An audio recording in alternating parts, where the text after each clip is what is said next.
Of course kuna wale amesema he was a good boy, he used to sing in the choir. But kuna report mbili zililikatch masikio yangu sana. Ya kwanza ilikuwa ya parole officer wake. Okay. Alisema akona ni almost pathological. Yeah. Akona trouble forming stable relationships. Anatumianga aggression and threats kudeal na watu. Akona you live on the edge of life juu ya ni thrill seeker. Yeah, okay. So hizo vitu zote. Then ule investigating officer alikuja akasema hata akiwa bond ile ukiwa nje ali assault 1824.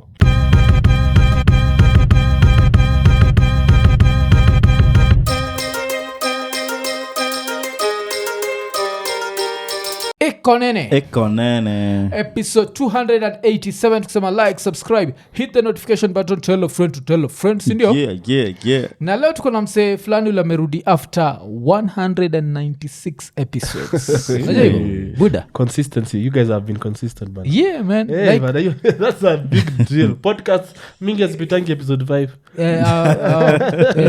Najua. It's alafu mushinaga nikiambia wasee zile za we are lucky because I always say that an element of luck plays in all these things. Of course.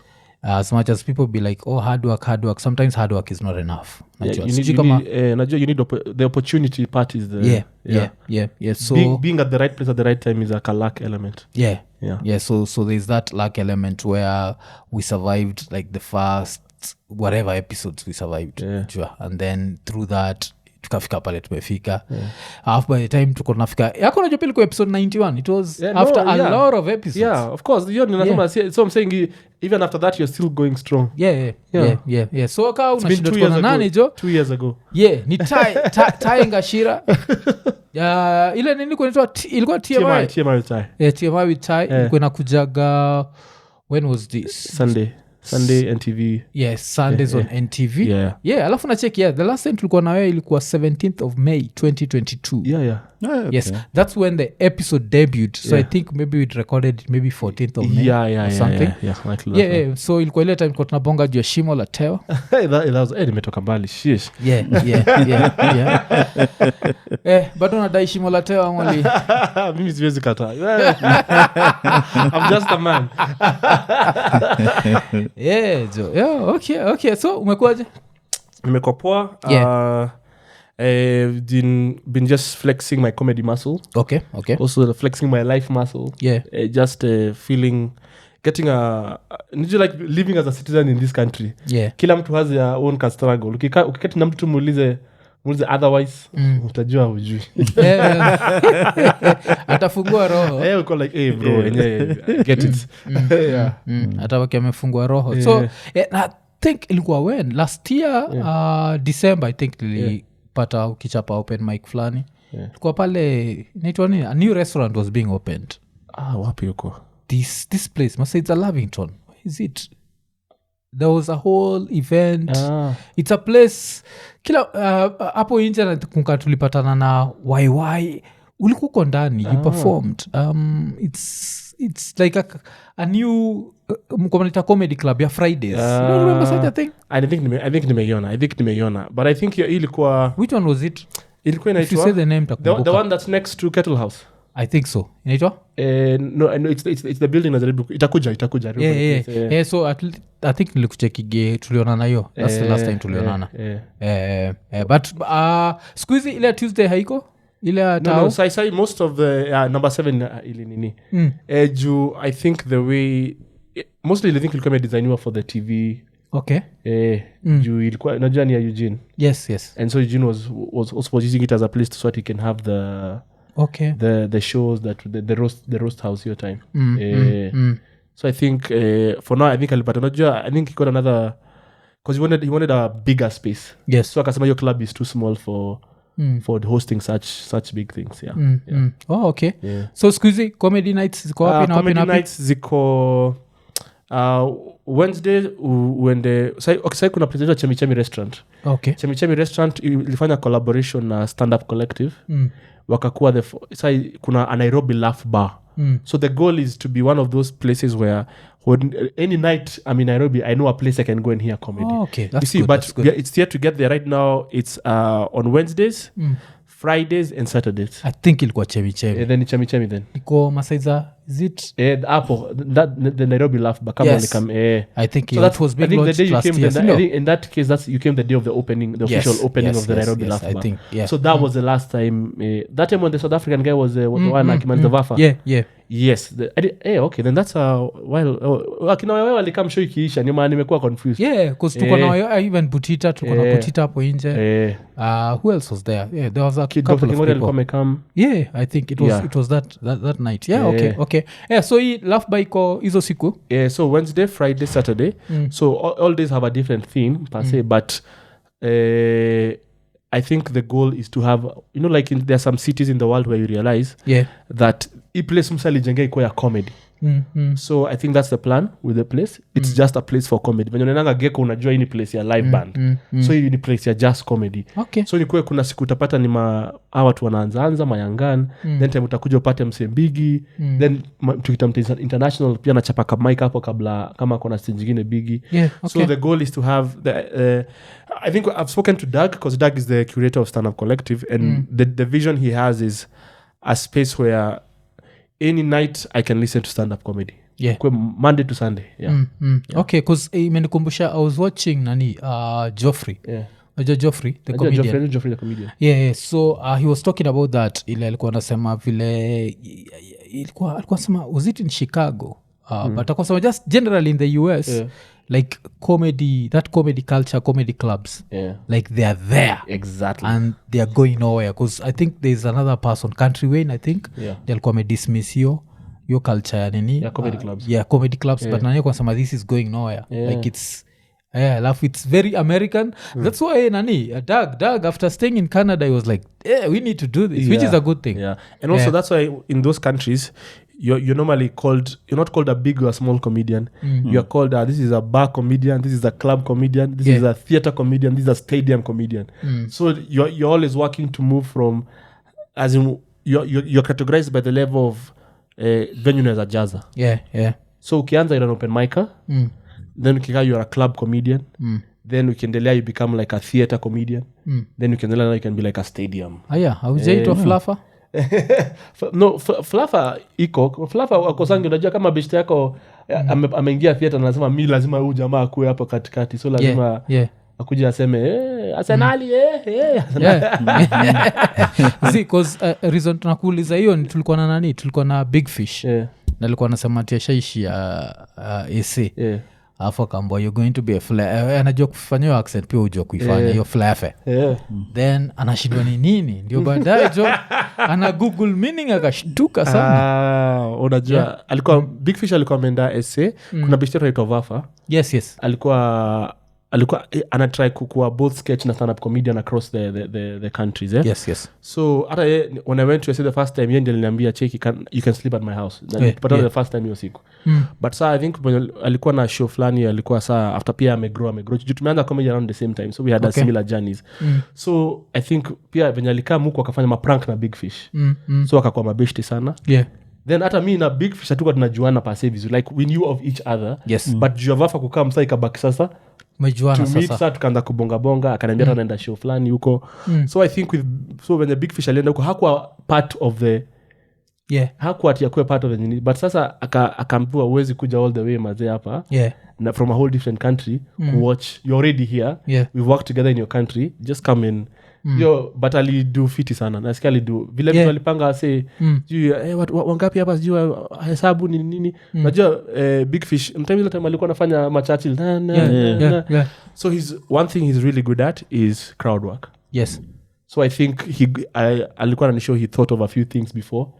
Then I kind of how many this amount of money, how much, so then it says that something he had worked on before. He didn't expect to do that well when in South Africa. Alafu wewe mwenyewe nilipata hapo kipatia Ian some good South African stories. Juicy man. Juice. Si tumezoea gati watch TV tunaona Naked and Afraid. Yako ilikuwa fully clothed and afraid. Why? Nilikuwa I'm sure when I had gone to the first time I went to South Africa, I went to Cape Town. Na hiyo sana ile mimi nimejipeleka yani kimbelembele ndio test my metal against like because essentially you're like it open up to the rest of the world when you're in Africa comedy wise they are a very established so wao kuna hiyo culture comedy club so nilienda nikachapa period of 5 days nilichapa performances ka 7 yes unaona yani ndio unaingia club unapewa spot ni nini so how I did then wakakuwa na international comedy festival ya place naitwa Bloemfontein okay so huko the government really supports the arts so there now the state government not is our county equivalent so it the free state so the free state capital ni Bloemfontein okay so now kuna comedian wao ni kama tuseme venye Professor Harmony wa Nax yes so county government na Nakuru mwambia tuletee festival huko so letawasi across Africa jamaa fulani wa jamaa state so nikaambia cheki you did well last time when you come represent your country okay kwa Bloom so nilikuwa na show yana after the show nini tumeenda you're having a good time so huko they have a big club culture pia yes so ndio we are just talking so before I went jamaa fulani alikuwa ameniona akaniambia hey chunga mazee huko alitumia this statement chunga huko mazee huko inaweza kuwa ni huko ni Homa Bay ya light skin so at first at first nikafikiria ni juu ya kuwa na big ass ndio but so akaniambia so it turns out he was making a reference to the HIV prevalence in South Africa mabewa huko so hawana homa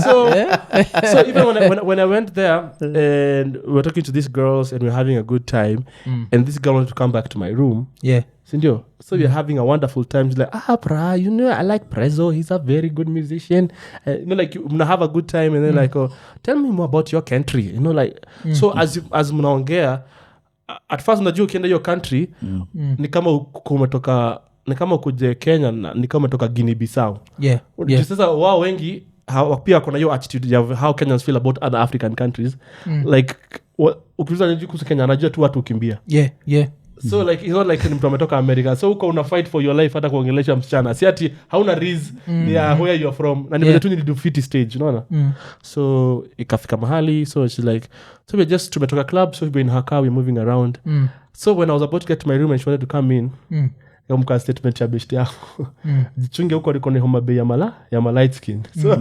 nikamwambia nitapiso let's just talk tomorrow kama you're sure akamwambia feeling a bit tired all right sharp na akaenda akiwa a bit disappointed but I was scared because first I didn't have protection and second I was like I was not going to risk my life risk maisha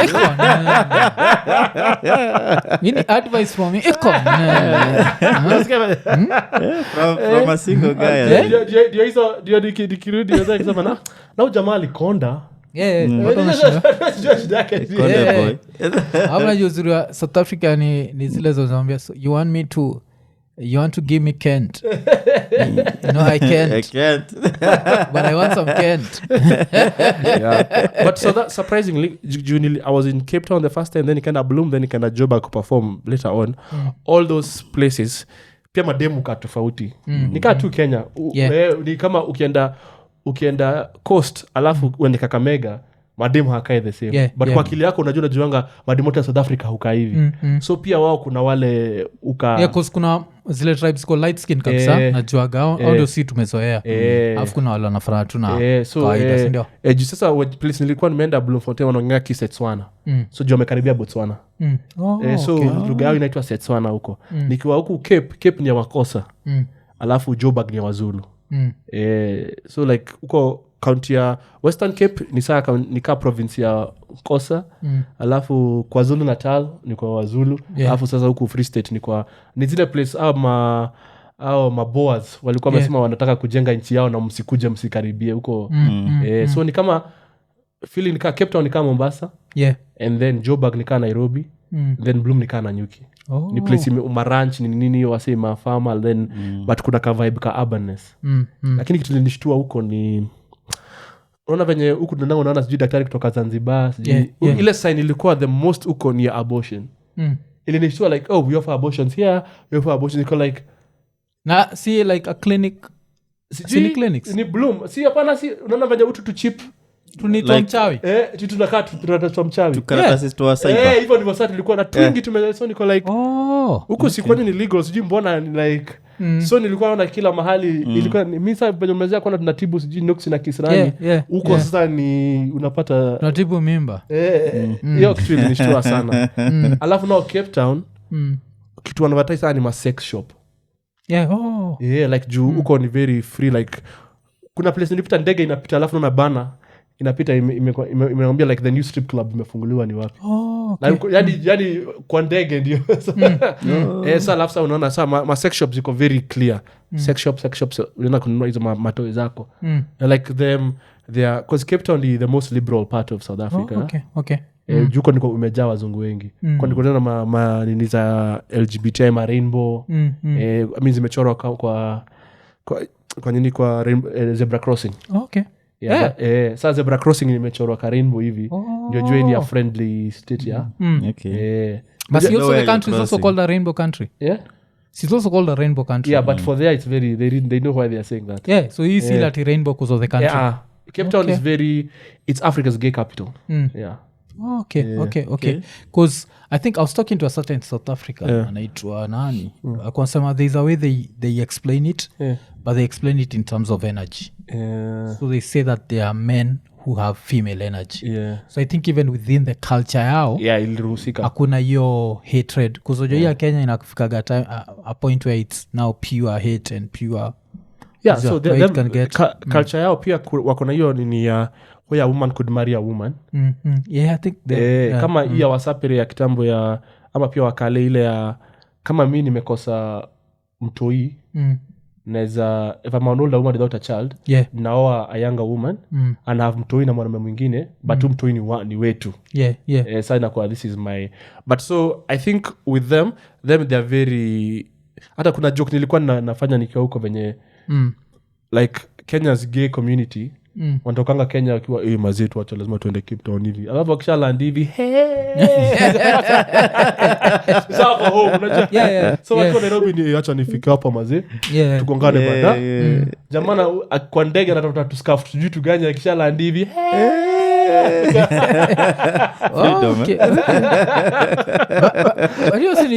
ni tricky sana so hiyo nasema hiyo ni Cape Town sasa so someone takes you round unajua hapa usiingie kwa this club because ukijipata in the wrong club pia inaweza shida so but also now even them the actual society is still very they don't like gay people like the black society generally hawawapendi so but Cape Town yuraniwa na wazungu most of it Western Cape ni wazungu so yes ni legal but is bado utaitwa shoga in their own language you know but ukiwa Cape uko ndiko uko the safest like uko ndiko una celebratiwa uko ndiko okay well that's nini cause but saa hiyo nini in hindsight vile ulikata nini zodem are you the sort of man who's put off by a girl who's straightforward ama no that was a very health decision I made it wasn't nini no because we generally had a very good vibe and me I like girls who are very forthright because the ones who are not there's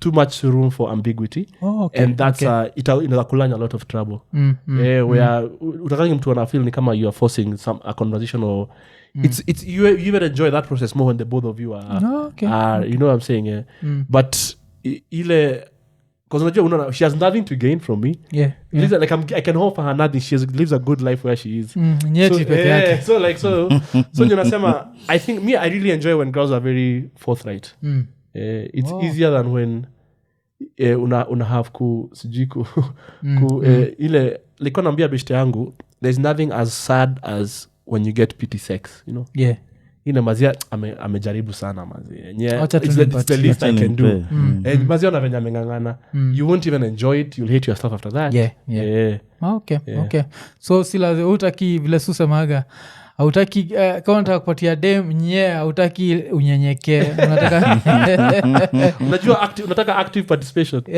okay because funny enough to me I think nakoga old school kiasi I'd be put off if it's like thrown in my face I'm there thinking like how many people have this been thrown in and then I start getting ideas and then so kita vile umeita the Homa Bay of your places but you see it's the same thing but you see now in that exchange now the roles have been reversed so when ndio uko like yeye ndio ako so hiyo male energy imekuwa reversed sasa when ndio uko like so sikisana feel mimi nitachukua nikana push too much masculine energy exactly you see but so now TZ ndio you work at the funny thing TZ now you work at funny juu ukienda club zao wana allow ma escort waingie okay so if you're new you would know the difference between an escort and an kagalo kawaida and a girl kawaida so you think you have Riz and she just lets you think like that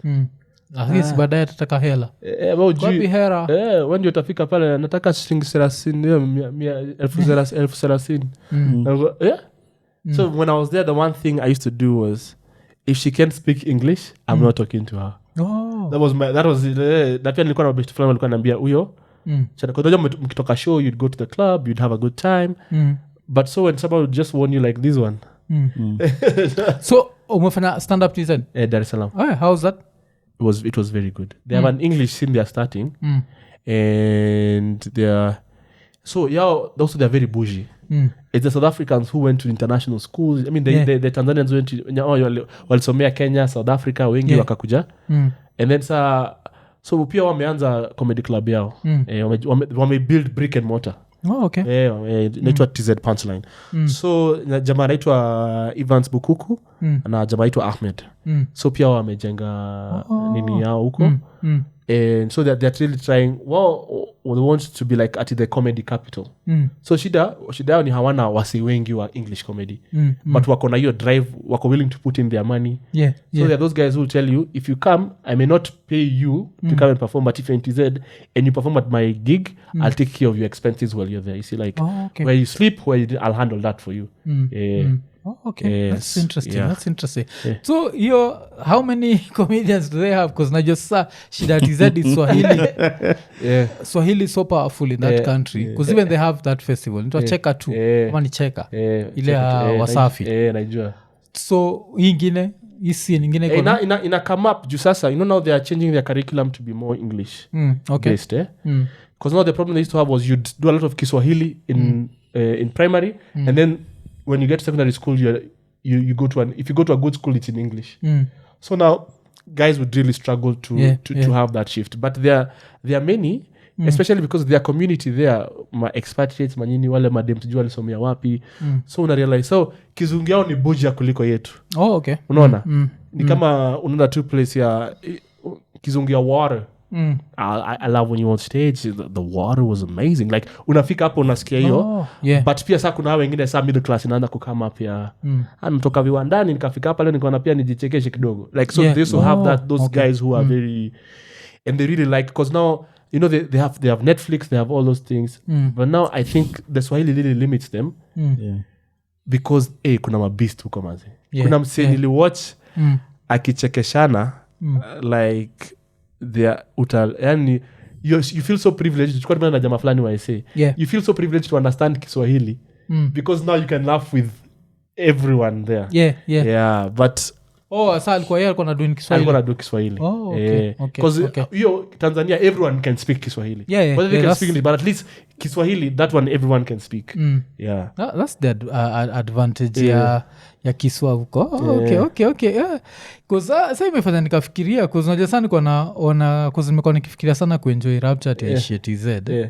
so I think it stands a chance up cuz nataka kumwambia ende cheka festival cuz cheka isona need akataka anaweza hook up now and say wanini I think they'll be very welcoming okay because amekuwa kifikiria hiyo cuz niko nakwambia I was watching your Joffrey and Joffrey said something very interesting about alifundishwa na nani someone taught him this it was Seinfeld alikuwa anabonga na Seinfeld alafu Seinfeld akamuuliza like what's your age in comedy alafu ati unajua your concept at your age is how many years you've been doing something so kama yeye saizi anasema he's 27 years old but he's never gotten an offer for a special.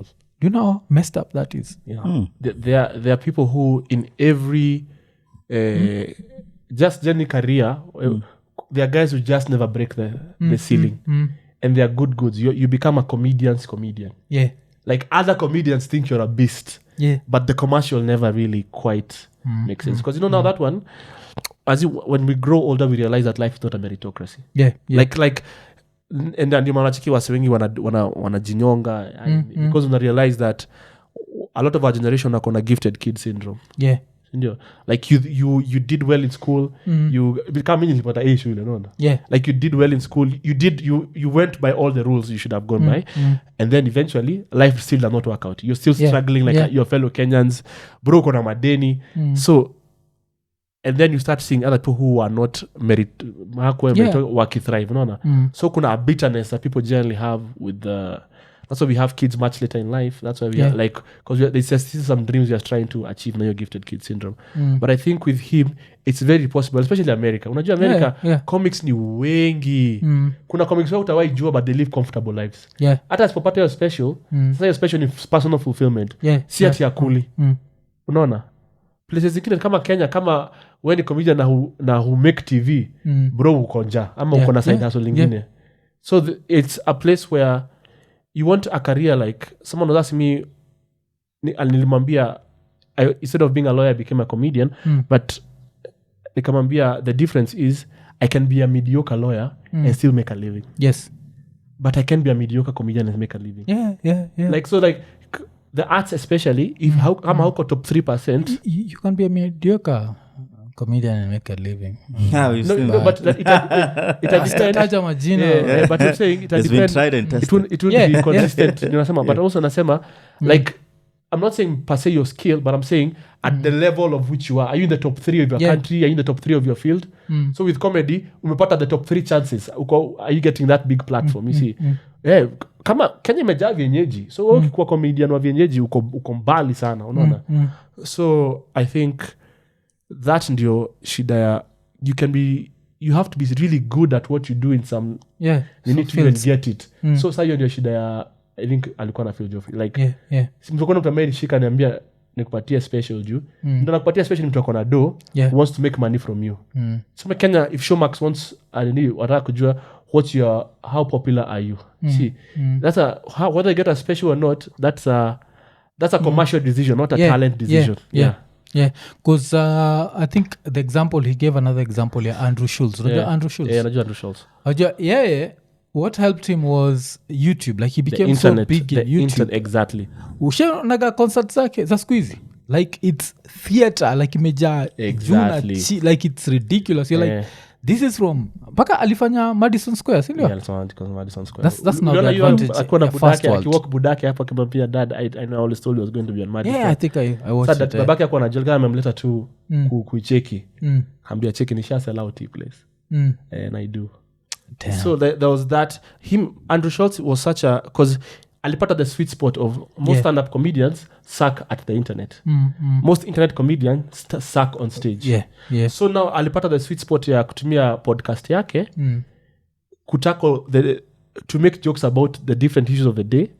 Afu kwa viral clips alafu jana kutumwa kila wakati. Then whenever you come to his channel una realize by there I also do stand-up. Aneka ka stand-up clip kake hapo. So you came because of he used to explain that people at first didn't come to see him. They had come to hear about the thing that was happening. So in a trend now, let's discuss that. See, like sometimes I see you do that a lot. So big people don't. It's not that at first. It's not that it's Morph they want to see. It's they want to hear about that issue. Then as time comes, okay, what does Morph have to say about that issue? Yes. Okay, because it's a beautiful thing to see. Like the way Nana hope like Kenyan internet itaendelea kugrow hivyo mpaka ya level tufike where because mainstream like legacy media as they call it really killed a lot of stuff. Najua so like right now we are at that level where we are building things from scratch. Tunatry kunini alafu tukiangalia another country like TZ ile country tunadharau wako hapo they are doing their things like I won't be surprised by the time your TZ punchline whatever it's going to grow much faster than anything would grow in Kenya because of their attitude. TZ I feel like attitude yao towards art is very open. Sisi tunakuagana ile like I don't know if I told you this but when I went to TZ the first time si wameniambia you'll perform at punchline nini kufika airport napata msia kona jina yangu si ndio na hapa mimi mwenyewe tu nimechukua Uber nikaenda hapo kufika kuingia hata si process hivi na watu wengine napelekwa lounge natisha document zangu wanaziclear Sasa uni msanii amekuja because one of the things I was doing for them was we were going to do a workshop with the younger Tanzanian guys. I was going to help them about just how to write jokes better, how to do those things. I was going to do that with them. So ukifika hapo sasa those guys the way they treat you, kuna gari imekugojea na gari ingine nawafuata take you to the hotel. Niko like kumbe hii ndio maisha ya usanii na mimi siko so when I get to the hotel and of course washaambia huyu jamaa anakuja ni nini kwa gari ndio unaulizwa unapenda chai kwa moto ikiwa baridi, so when the time you're getting there everything in your room is set and it's good to go. The first place we performed was a private club called the Capital. So the Capital is just members only. So hiyo ndio una test material yako hiyo siku ndio ukienda huko kwingine, so huko ni wale unaingia club ni utuma picha za Jay-Z mapicha za unajua so when you get there, so that first night the guy who when we performed really well was he was called I think Sanam or Salam, I think he's one of the co-owners, ni manager wa Diamond. So akatuchika akasema mazee, you guys have made me karibu ni kama Koserian ya Kenya almost, you know. You guys have made me very happy I'm going to take you, show you a good time So when we went to the club with him mazee that's when you feel you're a big deal because mnika convoy juu pia kuna wase wake na nyimko katikati, so mnaenda so mkifika huko tukafika huko then the guys like nikacheki Mkenya fulani nilikuwa najua so akaingia before me then mimi nikamgotea how you nini haya so zingana kuingia club so kwa VIP mazee kibonza kingine kinaongea Kiswahili kakangu kusaidia kivipi angalia like sasa tuko naye. So when I went in so that bouncer didn't like me at all. Sasa tajia alikuwa amenipigisha maswali mingi hapo. So when niliambia tuko naye alikuwa anacheza ma old school za 90s rap your time. Nilipita hivi. Ukishemi. Sasa hiyo press club culture iko a bit different. Unajua huko Kenya VIP wanapatanga pia waitress wenyu wa hiyo meza specific. Sasa huko mko na waitress wenyu na bouncer wenyu. So msi anakaa tu kwa edge na nini hivi so the whole night hata siongei na wasichana ni yeye tu na dance the whole night ikifanya na champagne zangu kama nimeshikana na champagne ni rasa gangster size. So tukafika mahali udj akaanza kucheza Kenyan music akasema Wakenya vipi mambo vipi wa Kenya so a few guys in the club went sasa mimi niko moja wao umse yani ungeona tu roho yake ni kama ilikuwa was first of all hata umse team TZ alafu ana so by the time we went there I think the point of the story is those guys take their artists very seriously because I always give the story of some TZ girl aliniambiaga hivyo like I think alikuwa anatembea katikati ya town and she saw a Kenyan celebrity and she was awed and she was like damn alafu she looked around akaona Kenyans were unmoved. You see Kenyans we take pride in that the fact that we are unmoved so alikuwa anasema in TZ Diamond can never walk 2 blocks because the whole place will come to a standstill and it's both the old and the young, you see acheki and they have that culture and what has happened with that they built all this like a whole industry they built unajua jo nini pasisi jo madharau yetu we kwenda we si Kenya kila mtu ni celeb kwa akili yake so everyone is very tuko na our self importance that we don't want to be seen as if we are like we are gwabbling unajua so tuko na hiyo like asi akwende we'll just be working someone watu wanafanya I just have to learn to live with because imenikumbusha pia something that you Joffrey alisema because it just nimetoka tu kuiwatch maani yoka Godfrey ama Joffrey ni Godfrey it's Godfrey Godfrey I keep making mistakes so Godfrey kuna kitu moja pia alisema that why the comedian's job is the hardest is because everyone thinks they can do it so alikuwa napatiana the example of someone will go kwa a cookout they make people laugh and then they think I'm funny and then aende home amechekisha watu wawili kwa hao aseme I'm funny so akikuja kwa show yako anakamna ile attitude I can do your job of course mazi so unajua mtu kaa huyo kumchekesha inakuwa hard because he thinks he can do what he can do to add to that mimi nasema sana it's men I think every man somehow inherently feels they're funny like when we talk to girls there's a part of us like like all of us have a sense of because girls are not rewarded in life for being funny you see but men we generally were rewarded for being the class clown every class clown was a guy of course kama kuna girls kuna wale exception but nasema generally speaking because we think of it as nilikuwa naambia it's part of my personality so ndio maana jamaa tunakuja kusema msena hata si mfani so there's not mtu kama hiyo akiona comedian wasea kucheka it's so vindicating ana feel nilikuwa najua hata hakuna kitu msi anaweza fanya hii siku but it's always like that until you tell them okay kuja just come and try your things sasa ni ngumu sana ukataza open mic ya comedy because comedy si ile mazeni patie chance mazeni rokawa say wataniamini utakupatia when you utajiambia what you think about what happened unajua comedy feedback is immediate it's immediate stand up comedy has immediate feedback see internet penye nagoja likes I don't know who else didn't like this you can come after you don't go how did I do bro you saw how you did you saw how you did it's very and that's the beauty of comedy the highs are so high but the lows wait utaingia pale ukimeshanga mayo alafu imenikumbusha vile umesema hivyo like every man thinks wanaweza fanya comedy imeniremind pia another thing it's a female porn star who said every man thinks they can be a porn star so anasema like kuna she was saying that kuna msesha imharas akamwambia like I really want to audition and she was like fuck it I'm going to actually let him audition tualishia jo akafika pale kwa set akapata mademo kwa ndethe lakini kuna wanaume hivi like first of all alimake sure ameenda place kuna shoot anapata jo mtu like the director iko kwa rasa ya the dude like hivi shooting unajua ile like it has to be up close of like course.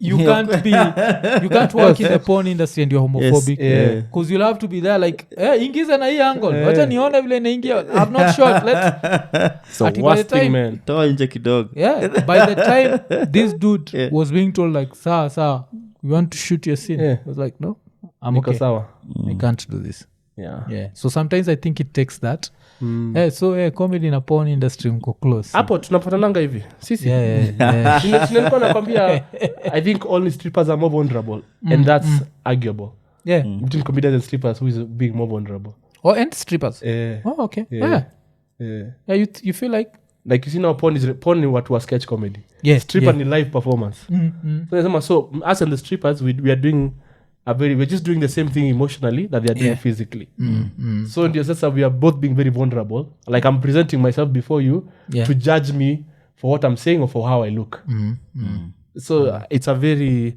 our sisters too huko alafu ulichukuaje hii joke ya nani ile ilifanya everyone lost their shit mamito what do you think about the casket same thing no she actually called me after that and we had a discussion but me nilisema who was offended are you being offended on behalf of Joey unajua at first siko nimeona nikafikiria are you offended on behalf of Joey nikamwambia ni Monica kwani make fun of Monica niambia hapana Joey so nikamuuliza wewe ulisikia Shimoli na nani na Madheri watu wamewahurumia it's a human thing to feel bad for someone who just got handed a death sentence that's a very human reaction but like people need to realize people need to read that case for themselves because I've read that judgment all 50 something pages of it you need to realize the fact that how planned this was like mse alishika huo dem akamfunga akampeleka kwa bathtub akamchinja kama mbuzi ndio blood drain kwa nini kwa bathtub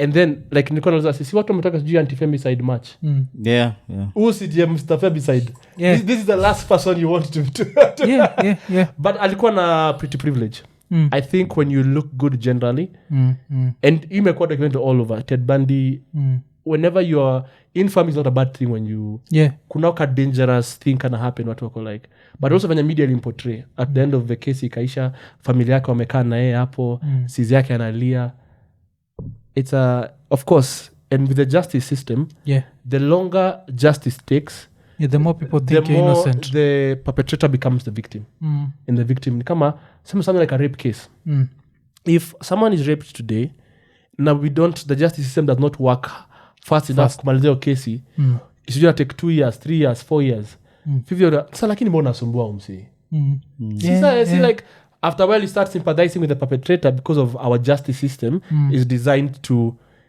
look like inakutesa you see na si tu kuona so and then una look good ukaenda ukatoa ngoma za gospel you see but ukisoma hiyo report ya court unajua wakati kuna after the sentencing after conviction kuna sentencing so during sentencing everyone anakuja anatuma report ya who is this person and why they should get a mitigated sentence ndio so of course kuna wale amesema he was a good boy, he used to sing in the choir but kuna report mbili zililikatch masikio yangu sana ya kwanza ilikuwa ya parole officer wake alisema akona ni almost pathological akona trouble forming stable relationships anatumianga aggression and threats kudeal na watu akona you live on the edge of life juu ya ni thrill seeker so hizo vitu zote then au wengine wakasema so there were two big reports that when the judge was there were very interesting to hear the first one was by the person who was the parole officer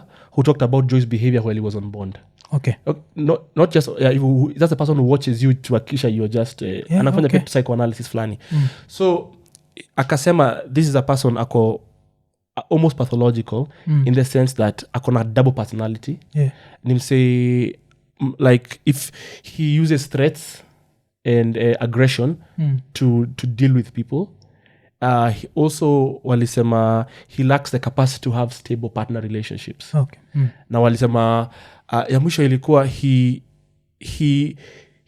a thrill seeker who lives life on the edge sindio then ndio investigating officer akakuja akasema while he was out on bond he assaulted someone at 1824 sindio the only reason bond haikunyimwa was because that person who was been assaulted withdrew the charge you see so like ukiangalia pia if you read the case and you see how all these things was being done like it was a very meticulous like zile vitu zilifanya ashikwa zilikuwa kidogo sana pia okay I don't talk about the whole case because sasa I'm sure you may have covered that whole Jackie Maribe kumtafutia alibi hizo vitu zote but ndio nasema with the reason why I was asking people if we can make fun of a murderer who can we make fun of even the same thing I was also saying like wati huu ni mtoto wa mtu kila msee ni mtoto wa mtu alafu wati what about his family I literally don't care about his family then, their feelings should be the last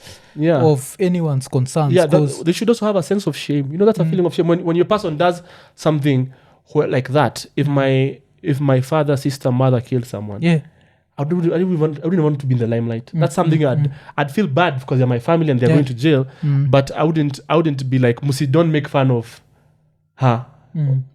Don't make fun of the victim. This is not the victim in this case. This is someone who was in. Mamito didn't make fun of Joey before he was convicted. She actually made fun of him after. Now, hii case is imeisha unless appeal 7 years later sawa tamsikiza. But now, hiyo sasa it makes sense. Who should we make fun of if not murderers?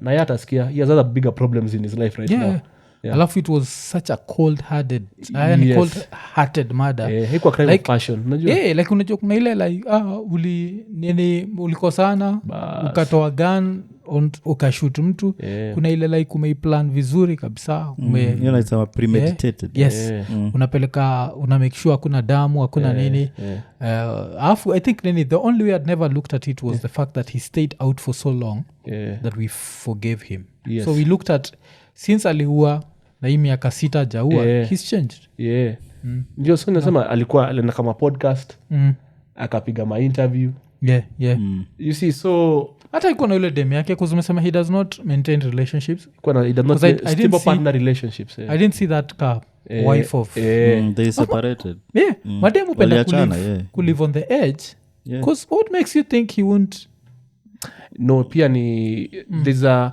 nile when we were in school and the girls were with the bad boys we wondered what the problem was it's that thrill is a turn on where it's I want to be the dangerous man who's not dangerous to me you see I want to be nataka kuwa na nimekuwa bad boy since under 2 chapato hadi wana ganda mguu you see so bad boy hata waikosa dem unaona hiyo because washana wanapenda hiyo the emotional high of being with someone like that a stable guy who's just boring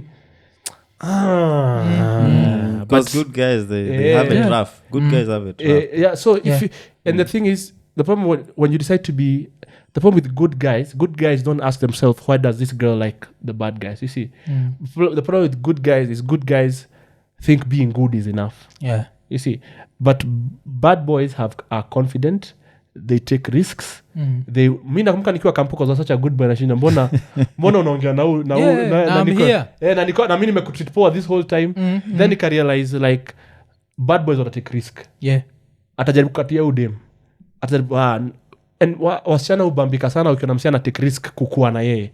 Achila jamaa aliruka fence kuja kuchekiwa dem. Mazi kuliko atuwe mwenye ulikuwa nagoja, no, I can't come today because we're on holiday and but don't worry, after holiday we are going to that's what she wants for a long term relationship, but for a shorter term nile nataka protector for now but provider for later. Okay. Tag. Yeah. Like literally.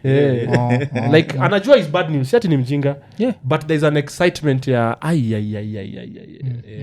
Yeah. Because I also feel like if you got away with such a crime, you'll do it again. I always feel like that. And I think because in the court case he had told someone in Kenya unazafanya kitu na mtu asiju.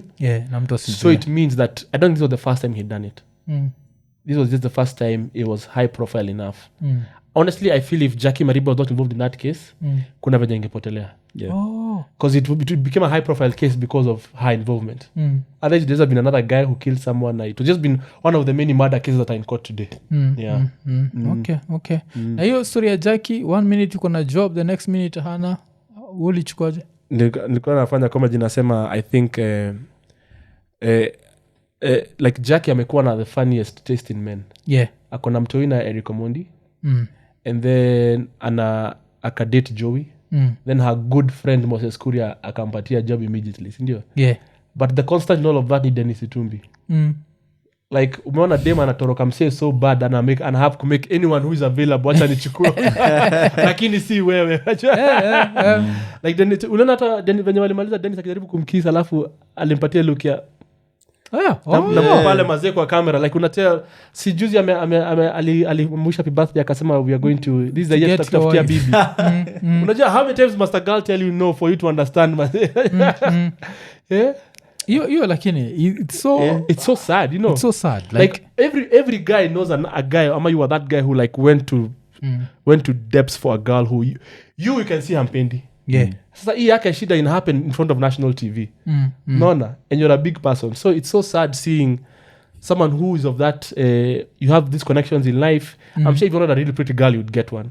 Yes. But it's even as a guy the one who's saying no you ndio unashindwa, that's the one I want. And surprisingly Jackie Mariba anaweza kubali sawa, let's do this. Then Dennis Tumbi ameboeka after a while. Because sasa ana chase the idea of who she is, not who she really is. Kuna kuaga na hiyo where you chase and eventually like if she ever makes the mistake of making him hit, he won't like it. Yeah, because as a man the problem of when you wait too long, you want the result to be equal to the effort you put in. You see, so but nothing will ever feel as good as all that effort you put in. So you'll always be eventually disappointed by when you put in too much effort into a thing. Mazemi nitakubaiya nini, nitakufanyia nini, and then okay sir, we are together. One day you just look at her and you're like, what the fuck did I put on? Exactly. So because you want a good return for the effort you put in. And that's why unapatanga a lot of married men wako tu bibi yake anampita tu anashinda si bibi yako ameiva. Amechoka the effort he put into nini. Hata mademo anaambiwa ule chali mwenye anang'ang'ana sana kukupata simpatia chance jua ile time akipata kukutesa atakuwa na nini. Alafu mimi nikumbusha kuna a certain joke of yours ile tuli no it was not a joke but it was a joke still tulibonga juu yake on nakani hii ilikuwa hii majuzi hii episode ya Monday ya weekend update. So weekend update waga mimi Rapture na Ian tuko tunabonga juu ya madem nini afu nikabonga juu story yako ya the Sinaloa cartel. Vile mimi nilichukua I don't know if it's what you meant. Is that what you meant? Because mimi nilichukua madem wanaloa. No ilikuwa double entendre. Yes. Ilikuwa ya kuloa but pia ilikuwa ukangalia picha awase wako high on cocaine vibaya sana. You see, this is why. So angalia macho yao. Yeah, ndio naangalia saa hizi. Like say you can tell ile cocaine imekulwa hapo, imevutwa hapo. So because hiyo siku sina lower cartel. Oh, okay. Make profit. So at first I thought it was actually a double entendre. Yeah. Like ile ya hapa kuna story ya kuloa, lakini pia kuna Yeah. Because me nearly get whatever you're saying. Yeah, I got this in a law. Yeah. Like the cartel is involved in the drugs. But I also got what made it funnier. No, when lower. When I was first Like writing, when I was first writing it, it was just for the cocaine. Oh, okay. But before I hit send, I was like, Yeah. Dope. Yeah. Yeah, that was the day. Because I remember seeing this and I was like, oh, okay. So kulikuwa na hiyo hii kesi ya Joey, of course, imehappen ile around the same time ile like there've been a lot of drama ina happen hapa Kenya ikikam to stories za femicide. So when mtu bado utajipata Airbnb ama unaogopa pia mademo anaweza flip the script on us. No, I think ni risk reward. Yeah. Like it's that thing for generally I think by the time unapeleka mrembo unajua shida the Airbnb is not the problem. Yeah. The Airbnb is not the one doing the killing. It's wherever you go. It's the person doing the killing. The so bookers, some will be killed at home, you'll be killed at the Airbnb, you'll be killed in a hotel, whatever it is. But me I always prefer hotels because I don't like labor. Yeah, okay. Generally, I want to find breakfast kwa pia tumekuja sitaki yeah, but I think with the whole femicide thing hiyo kuna there's a larger conversation. I don't think every woman who is killed was per se because they were a woman, you know.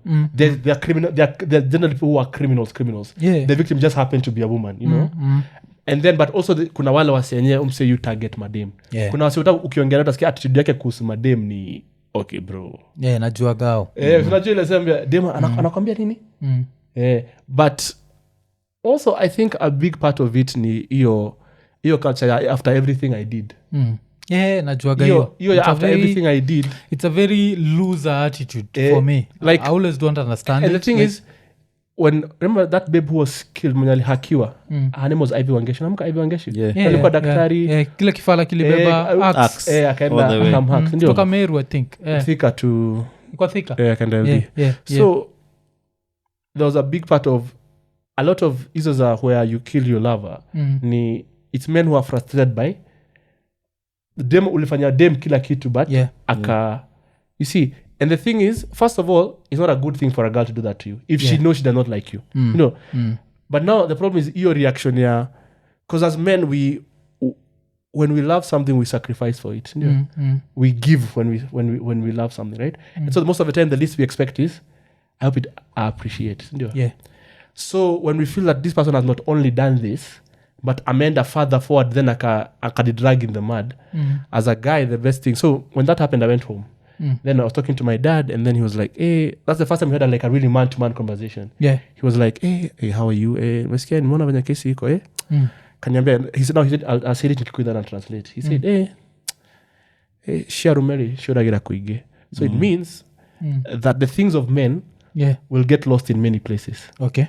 Like if you're a man, you need to understand that some of your effort will go. Utakoniwa kuna mipango utapanga zipotee kuna love utaweka mahali iende akaniza you think your mom was the first girl I ever hit on unaona so yani ni ile ya if you can take your L's properly as a guy better is coming like better is generally coming but I feel like don't let your L compound kwa and also I think hiyo ndipo kukuwa na good social net ndio nikimazee dem akinikulisha KL kuna msanii anaambia msee although tacheka I know he feels it for me ile shida ni when your ego is so attached to it ulishaambia kila msee ni dem yangu nini so in a fit of rage unafanya hizo vitu zako but hiyo ya joy ni different hiyo ya joy mimi siwezi kase kama femicide you see like she was not killed because per se she was a woman. There was something clearly bigger than that but like this was someone who was killed for probably another goal. There've been rumors whatever it was but generally I feel that case maybe was not a femicide issue that was a murder issue so even South Africa had that problem. They did their marches and everything but ukiangalia statistics zetu strangely Kenya when women are killed, it's mostly killed by men. But when children are killed, children are mostly killed by women. Oh yeah, najua kayo shit ya like women end up like I think we're gonna have a conversation with wife Geo story the way a lot of women even before they commit suicide they kill their kids and then commit suicide and their reasoning is normally there's no way my kid is going to survive without me. But and also, to me I find it to be very entitled and very also pia kuna I don't like Moaf but I can't hurt him physically. I'm going to go for his child. So that ajue how he so hata unajua mi watch hizi mashow za jela wase wakiinterviewa mingi za madem, most of them wenye wako in for wenye wamefanya mada ni either waliwa jaribu kuua huo msee ama mtoi ndiye. I think kuna transferred trauma. The state transfers trauma to the men, the men to the women and the women to the children. So kila msana tutanani mnyonge wake. So for guys, women become very easy. Umepigwa na dunia, juwezi piga unakuja. Naona. Na we dem umepigwa na bwanako na vitu unakuja kutolea. Juu pia kuna mama unaona amechapa mtoto hata umwambie sasa madam. That's too much. Hapo hiyo pia hiyo sasa chuma ni ya nini? Sijui waya ni ya nini?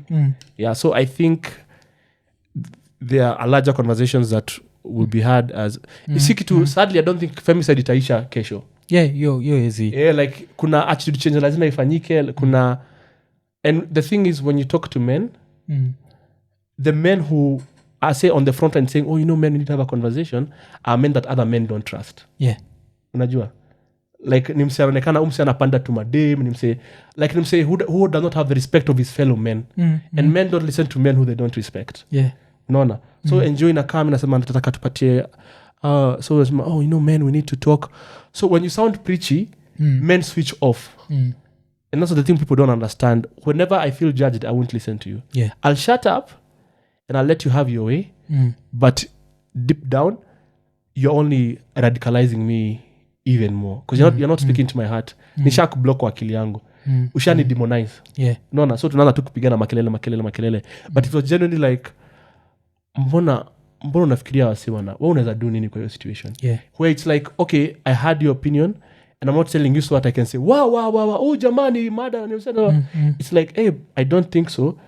Because even men who think like, maze mi neza dema kinifanya hivi mi walai na they believe they're the good guys. You see, they don't think they're evil people. You see, someone who knows they're evil is a different person. But if you can't talk to the men on the front line of, men need to go for therapy, men need to do all those things, which are good things, are not men we respect. So it's not men will take serious. Unajua mambo yake. So if the men we respect don't have a proper conversation like, mazimi, ama kwambia nyewe ukweli mi pia dema nikulisha unajua ile ya kuna because some people talk as if they come from on high and come with the 10 commandments to us, but ile when tell a guy, actually me what happened was when I was in campus there's this girl pia alinitenda mazena hiyo kitu nilikula lingine sana. That's what comedy is for. The reason I can make fun of you when you come on stage is I first make fun of myself. And that really helps with the whole femicide thing about I think you kitu umesema ya budako repeat tena because I found it's that's the saying share umeshuragira kuige zinapotenga kwingi like as a man you have to accept that loss, like that's part of your like utajenga biashara na itazanguka in 5 years but you have to keep going because I feel like if you approach life that way it becomes easy and then the fact that you'll know like today you'll feel like a girl is the best thing like this is the whatever and then the next minute kuna you alafu another thing ile like even majuzi I joked about this because your time here nakuwa but I think it was on Thursday niko solo we have a quarter of videos that we have to make to put out so my nephew I think ameanza kucrash because it's a lot of work it's a lot of work so he didn't have something so I told him like let me shoot just something small. I've seen this funny story, let me do it. So the story was about jacking off and I remember seeing people kwa comments the way watu walikuwa wanasema the way they can never do this, it's this very evil thing and what, and I thought about it. Hii story ya post-nat clarity it's such a powerful concept that people never, you can think you love a girl. I don't know if this has ever happened to you. Unafikiri umeno kidem alafu nenda tu kwa bed you jack off and you're like shit what the fuck is wrong with me, let me do other things, and then you just move on. Because you realize ni kama chakula.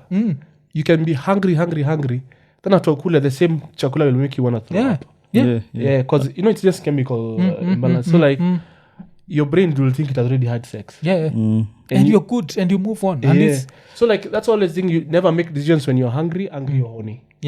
So like before you call that person, you could have them, otherwise you don't even want to be near them. Until now, but when you're horny, you make some really bad mistakes where you might take it out on her because you hate yourself. You see. So me and madam, the true the true attitude he has towards you is after. Mkishamaliza, how he treats you in that moment, that's how you know where you genuinely stand. So I think pia vile budako kona saying pia miwacha ni toe say yangu akikatana kinembe cheza na kijembe. Like there's nini I feel like na hiyo nini, the fact that we are very dishonest people, how does that make comedy? Because you shall notice like even the issue of masturbation hapa Kenya, it's such an issue, but when I think of American comedians, I'll think of Louis C.K. akijoke vile yeye kujack off is whatever, Chris Rock, think of Dave Chappelle, I'll think of nani Cat Williams, the classic Cat Williams joke of never go to a woman before you whatever. So hapa unaichukuagaje, because you're so dishonest that unapata like a man looking you in the face, I've never like fuck out here, man. This is an animal instinct. It has nothing to do with you and your morals. You're an animal, so you do it because you're an animal. And I think part of it, this is me ball in the park. First, we were colonized by the British. In Britain, being called a wanker is never a good thing. He's a wanker. In America, the culture there is but in Britain you're called watu waki football wacheza watu wanaofanya hivi. It's not a good thing to admit that. So you see, first, even before we go to the religious and moral aspect of that, it's you jack off. Why? Because huna madem. Which is very wrong. It's not, that's not the reason. So sasa unajua that there's reasoning with your mind and there's reasoning with the like you're a hip hop artist, like when ego is involved is like what hip hop is basically kukulia madem, inapata madem kukuliko na za kushoot things that would not make sense in a normal conversation between the two of us, you see. But in because it goes to our base instinct, our animal instinct. Me admitting I'm jacking off is me admitting I ain't getting no bitches. So like I'm not. It's not the jacking off that I'm nakata. It's the nakata the shame. In need kwa unasema mimi siwezi pata dem. It's the zipping of shame. Hii kitu mazemi. So also pia like cause hakuna place hata hiyo manosphere like wasema red pill unaambia nakwambianga ma incel au ni watu wa kujack off tu unajua utapata Amex amekwambia men what are you doing, like there is no place where jacking off is a celebrated thing to do generally speaking. So where would you claim it? I think hiyo ni maybe in some African culture, because I think like in American culture for example, that's just a normal conversation. Like I let one loose because kwa ilikuwa which one of these stand-ups za majuzi za Chappelle. Chappelle right now is in his 50s so I think ilikuwa yake akiwa like 50 alikuwa anapatia ile story ya like sometimes he wants to jack off na wife yuko kwa hao so he has to wait and he has to make sure she tells him how long she's going to be away. So how long? Sikia 2 hours. Anatembeanga tu kwa keja akiwa ndani. You will never know what happens in the room when you're gone. At say you like a candlelight and like a laptop nini pale. But you need to realize more as well. That's a privilege of comedians, right? Comedians, we are okay with, and rappers, I think, because rappers talk about it a lot. But no, but rappers tell the other rapper you're the one jacking off. You're like beating my meat, whatever. Like even Eminem, my name is I've jacked up. But you know Eminem's rap has never been do nakwambia ati me I make money, I got bitches, I got cars, you see. You can't do when I got bitches song and then you do a jacked off song.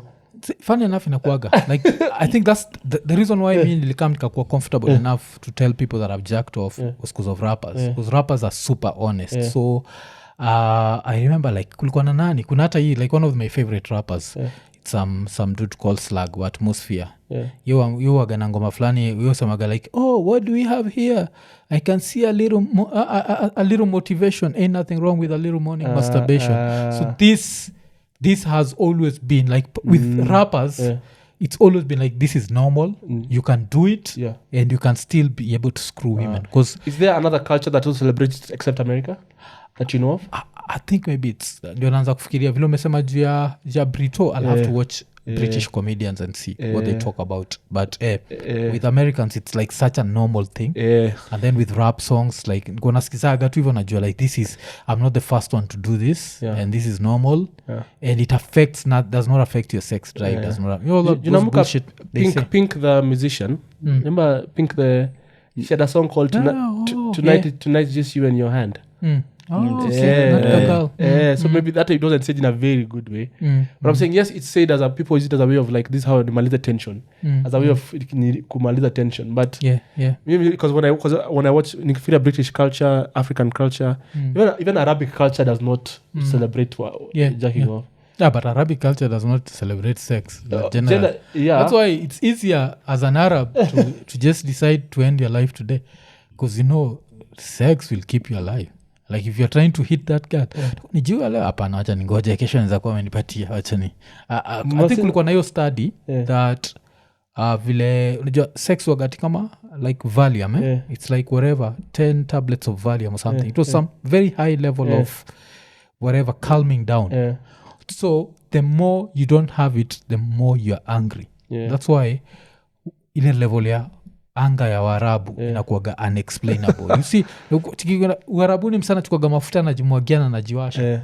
that's someone who's not planning to hit pussy tomorrow mimi nikipatia takazile but I think pre-Islam I think they were very remember the ones the belly dancers but I think maybe when Islam happened maybe it made them a bit more because the level of anger yao inakuwaga it's another level but also but still you're blowing up yourself to go get the other ones the 72 ones the 72 uko mbele so like umeona mbele then akuja oops hakuna kitu uko mbele so hatuwezi jua no one has come back to tell us no one has come back actually they're ready to die for it but men are like that generally if you can give a man a why there's nothing he won't do but I think pia hapo tumemake mistake pia tukisema that that they look down upon it but they still do it because I don't remember where I saw it ilikuwa like makes you shameful au wenyewe like the most visits za porn sites inakuwaga Uarabuni you know that ni Pakistan Pakistan now ndio hata India wanangi venye chizi wakiona even one naked thing it's a very repressed sexual society so of course they'll want to what I talk because Indians in sayo kiuliza Mkenya Kenyan lady mwenye hana an Indian guy kwa inbox sinema hey I know hey, Africa girl send me natuma even their member lazima bobs and vagin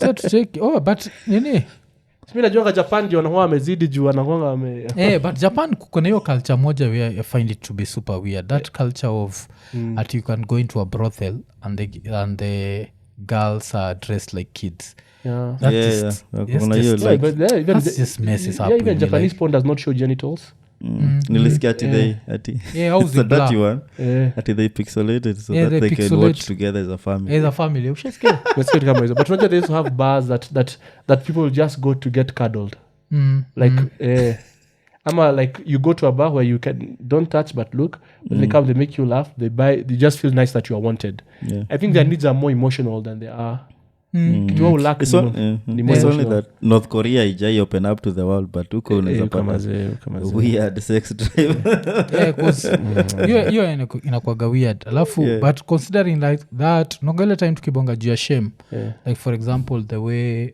nani ameshame familia yake nito Joey if you are to look at it from a Japanese setting so Japan ile inazabidi msee perform seppuku najoga seppuku but even in Muslim countries or strict Muslims they have honor killings where like at least my sister went on TikTok and I shared my family, so I have to kill her. Yeah. You know, there are those honor killings that have. So you because now you don't dishonor me, you also dishonored. So we have to take you out so our family can find honor again. So you know, like the problem is that because we are so used to being fed with American culture, we think of it as a default way of existing because we're an English-speaking country and we're the darling of the West. So most of the way we see the world is very states-informed. The way we think about race, the way we think about... So, but then you find out the rest of a big part of the other world has a very different world, different from the way they see... They see things, you know. Okay, because hata nini kujicorrect. I'm always nikiangalia insights za pon. US is the number 1 country. So top 20 countries by traffic. So US is number 1 and remember if you watch you jack off, sindio? So of course iko huko mbele kabisa. Alafu United Kingdom iko chini. Like US is more than United Kingdom but double. Alafu the only Arab country in the top 20 ni Egypt. And Egypt is still the only country in Africa kwa top 20.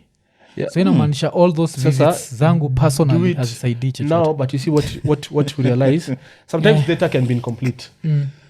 Compare that to internet access. Compare that to the level... percentage. Percentage of users who have access to the internet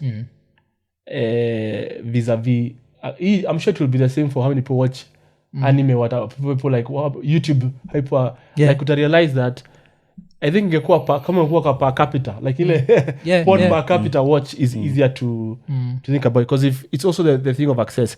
If you know some na pia maybe they don't consume porn via the internet.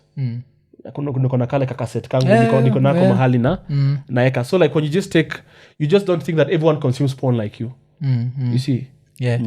Okay. So like kuna those dynamics of different countries that they want to actually just go and look at naked women and be happy. Anataka nipatie hiyo Michael Dudikoff part 2.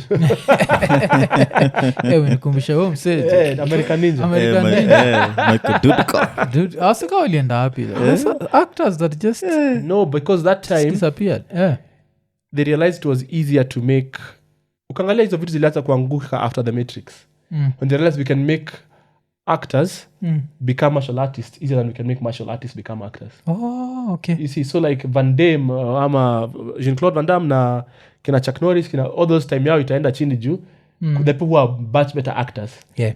Unajua sisi hatuko tunaona, hata sisi tulikuwa tunashinda mbata wameongea sana. I should see a kick. Sasa msana nafaa kwa shakula teke by now. Na kungalia usiku tulikuwa tunawatch movies. Hizo movies zao squeeze on straight to DVD. Ni zile straight to DVD. Kina Scott Adkins, kina Undisputed. So hizo ndizo ziona yani straight to the big money is not. So those guys are now do stunts. Outside watu wa stunt. Okay.